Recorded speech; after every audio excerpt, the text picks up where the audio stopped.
गाव समष्टियाव गासै 52,000 भट होग्रा रायजो राजाफोर दङ आरो दिनैनि सुबुं गमाया दिन्थिदों हाजार हाजार मानसिफ्रा गामिनिफ्राय ओंखारबोनानै बाहाय बाहागो लाफैदों आरो फ्राय 40,000 बा 43,000सोल' मानसिफ्रा भट होगोन खारन पलिंआ बिदिनो एसे खम जायो दा बे हिसाबै दिनै बेरगावआ जे दावबायसा बर'आ देरहालांनो नागिरबाय दा रोखाखासै देरहालांगासिनो दङ खारन बाहाय BPFनि जे 17 बोसोरनि जे सासन बेखौ मानसिफ्रा मोजां मोनाखै IUIनि न'आव दुर्निति जानाय बा बोराय बुरि पेन्सन रानदि पेन्सननिफ्राय लानानै लामा सामा बानायनाय हस्पिटाल मोजां जायाखै स्कुल मोजां जायाखै माने लामा सामा मोजां जायाखै दा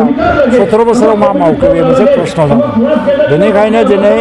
आरो बयनिफ्रायबो देरसिन माने दिनै BPFखौ गाज्रि मोनदोंबा थांनाय NDP जेंनाखौ सुस्रांनायाव BPFआ हेंथा रल लाबाय आरो माने सुस्रांनो नाजायाखै आरो 27 तारिख जानुवारियाव जे सुक्तिया जालांदों बेखौ बिथांमोना गनायनो नाजायाखै दा ओंखायनो दिनै रायजो राजाफ्रा बिथांमोनखौ गाज्रि मोननानै UPPLखौ भट होनो थाखाय थांखि लाबाय आरो UPPLआ 25तानिफ्राय 30ता सिट लानानै BTC सरकारखौ दागासिनो दं आरो BTR सुक्तिखौ मावफुंनानै गोदान BTR दानाय आरो गासैबो बिथिंनि डेभेलपमेन्ट लाबोनायनि थाखाय UPPLआ खामानि मावनो थांगासिनो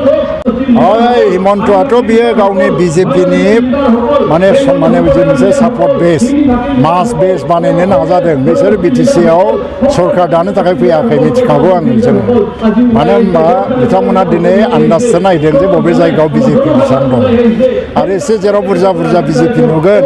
बेवहाय बिसोरो फैगौ माने एसेम्बलि इलेक्सनाव केन्डिडेट होनो थाखाय नाजादों आरोखि BJPखौ लानानै जोंहा जेबो साननांगौ गैया बिसोरो जोंखौ खहाबो खालामनो हाया लाबबो खालामनो हाया दा दावरावआ जादों BPF BJP